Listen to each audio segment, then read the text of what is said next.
When the Japanese bombed Pearl Harbor more than 70 years ago, Coloradan James Doyle was there. That's the most awful smell that you ever smelled in your life. Now 91 years old, he still remembers that smell of death, the surprise of the attack, and the horror of what he saw, the flames, the fear, and the wounded struggling to survive.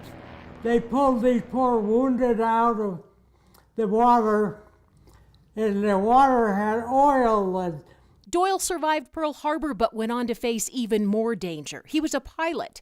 that was a beautiful plane. He shows us a model of the plane he flew with a camera mounted underneath to take pictures of the enemy. I was taught to fly when I was 14 years old. He went from crop dusting on a farm in Meeker in western Colorado to risking his life in the skies. Aerial photos were vital to the war effort, and pilots like Doyle were some of the most daring, flying unarmed, unprotected, and often alone. In the Battle of the Coral Sea, he dodged bombers in a smoke-filled sky. On one mission, Doyle needed to land, but his aircraft carrier was on fire. And no way was I going to land in the water. I put that baby down on this burning carrier.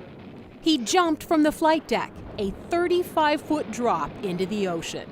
I jumped feet first. I thought I was never going to come up. Never. His next mission, to take pictures of a Japanese base near Guadalcanal, but that too would end badly. I was at 8,000 feet, starting to photograph the forest, when I was jumped by 3 Zeros. I woke up in the hospital in Brisbane, Australia, and my head was crushed. A display of medals is testament to Doyle's sacrifice. He's one of the few Pearl Harbor survivors still alive, and he earned 2 Purple Hearts for being wounded twice in battle.